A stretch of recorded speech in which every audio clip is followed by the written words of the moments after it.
Every one of you modern guitarists want to record your guitars tightly.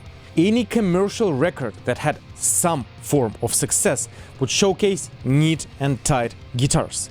And in fact, it would be a huge challenge to find a heavy track with guitars that sound loose. Yet, however, the definition of tight in the context of guitar recording is arbitrary and elusive. There is no defined criteria of what tight means, and therefore it is increasingly difficult to determine whether your guitar recording meets the right standard, especially if you are still gaining confidence and experience in guitar recording. Therefore, today I want to help you improve tightness in your guitar recordings. I went ahead and came up with a few criteria that can help you objectively define the quality of your guitar work. Let's hear an example first though. This is an excerpt from my guitar course that is coming very soon and that you do not want to miss if you want to improve anything about your guitar recordings, starting from instrument setup to finding the right tone, shaping it, recording it, editing it, and mixing it. This example here will look into what it means to sound tight versus not tight. And the hint is, it's all about the little details that make the big picture. So first, I'm gonna show you the takes that have not been edited at all, and these are my raw takes, which are sounding quite loose. So this take here, no editing, and this take here. Let's take a listen to how these two sound together.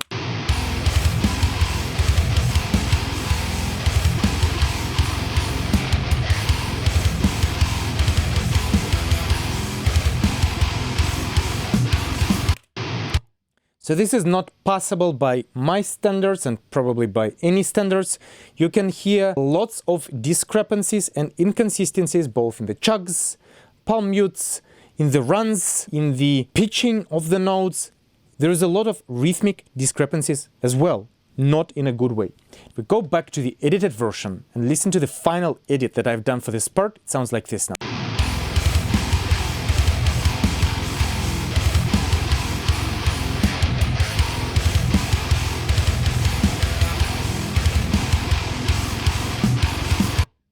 Now this does meet my standard.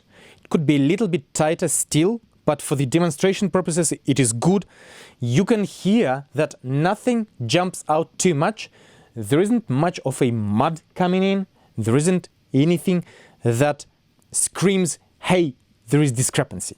So let's actually come up with some objective criteria that can help you get from that raw take onto the polished territory. Hey, I'm Dr. Mike Trubetskov and I'm here to bring valuable information on recording, producing and mixing metal. So mate, please like and subscribe to not miss out valuable information. I'm also almost, I promise, done with my guitar course, which showcases everything you need to record your guitars properly and beautifully at home and improve the level of your guitar recordings. So if you want 20% off on the launch for the course, link in description. And hey, I will even send you the written chapter of the course that outlines this process with these criteria and some more ideas for your tight guitar tracking for free. Link in description. Let's go. Let's look into the 3 objective criteria that I just developed today. They seem to be covering quite a lot of ground for verifying whether your tracking is tight or not. And I have to apologize in advance because I lost my original recording somehow for this video. So maybe, please, like for poor Mike redoing these guitars all over again for this YouTube video, please. Let's go ahead and look into our first criterion, which is visual criteria, and that is the DI attack sits within 10 to 15% discrepancy of grid subdivision. We are going to compare how the attack of the DI signal, which you can obviously only see on the DI track, this is our amp track, you cannot see it, lies within the grid.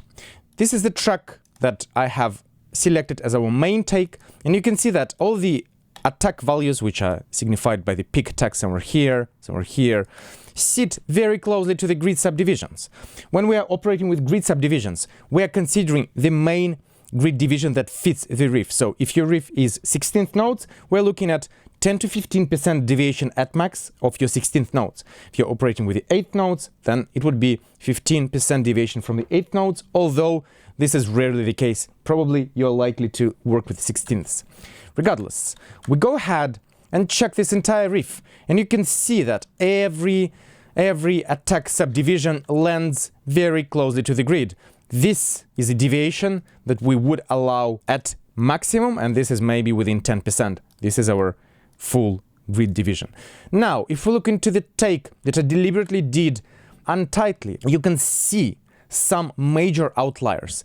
This note here particularly landed in the middle of the grid, 32nd note off almost. So this is 40% off this grid division, and this is unacceptable. This is like 30% off. This one seems to be late. This one seems to be late. Compare it with this main track, and you can see this discrepancy.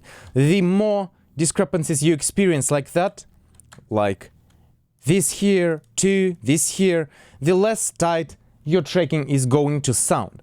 Therefore, having this criteria is going to make a big difference for your tracking. There's another application of this criteria, and that is comparing your main and double, your left and right tracks, and making sure that they visually also do not differ too much. So say, if this was our left and this was our right, you can see that in most of the cases, the transients sit closely.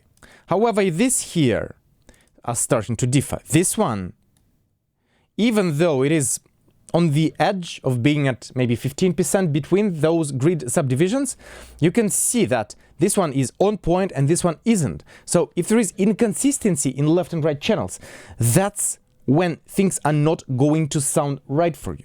And that's exactly what you want to avoid. And by using these criteria, you can move things around, edit them, or select better takes to visually check for this discrepancy.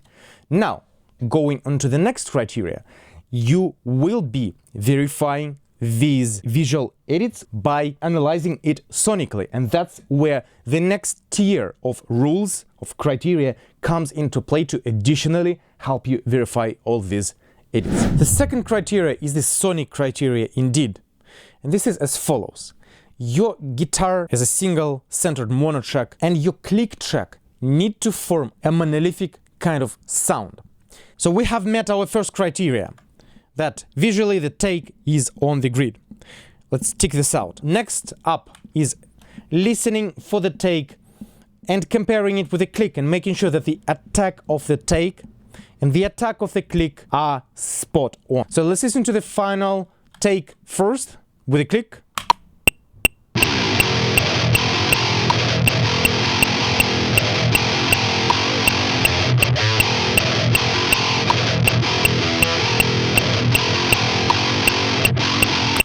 And now listen to the take where I deliberately played it late.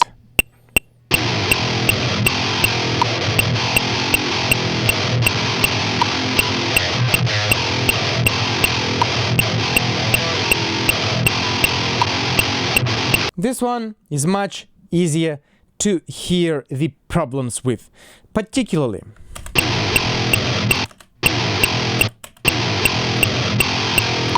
this here. You can hear that the flow of the click and the flow of the riff doesn't match. If we do half speed detection here in Pro Tools,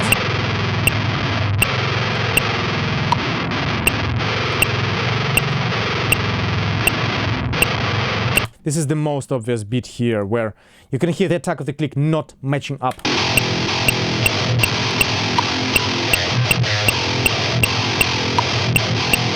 This here, very easy to hear the problem. And the main take, it sounds almost like the click disappears onto the guitar. It becomes a whole together. They work with each other. They do not sound separated anymore. Now let's listen to the other take that I did that is less great, but I still strived to perform as best as I could. So here, you can still hear those discrepancies, especially here, compared with better take. The attack of the click appears at this position here, and it is not obvious on the better take otherwise. So we have met these criteria as well for the click attack to disappear and become a whole with your take audibly. And I gotta highlight that this will take you some time to get used to, hearing those minuscule minimal differences. And indeed, it may be a difficult task, and this can cause listening fatigue. So just stick on to it. And I hope that by showing you this example here, you will tune your ears onto what to listen for. And once you do so, you become more proficient and you can never unhear those issues again. And now, the third and final, the most important consideration when you are done with your individual tracks and now you're looking into fixing up the two. How main and the double interacts with each other. This is extremely important, as tightness is unachievable without that otherwise. So you can go ahead and pan these two, left and right, to the center and make sure that they're of the same volume. And now listen to them together, and I'll run you through a good take first, our main, and then our poor take.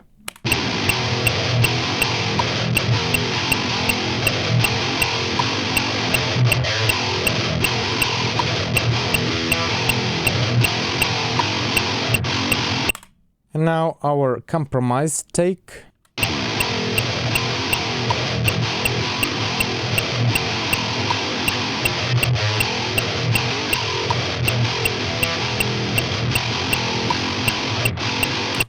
Can you hear that chorusing, flanging, phasery sort of effect reappearing more and more the less tight the take becomes? Especially in this fragment here. It almost sounds ugly and unpleasant. If we go back to our better take, you can hear a little bit of that effect still, but it is much less pronounced in those two takes. It sounds like that effect is contained and under control, whereas in the poorly refined takes, it sounds like this effect is overwhelming and taking over your otherwise decent guitars. That's what we are working against, and we aim to minimize this effect by tightening the performance up as much as we can.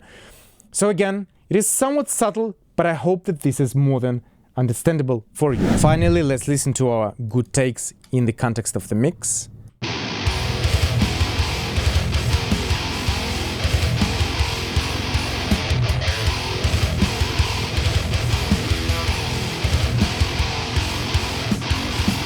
And now the poorer takes.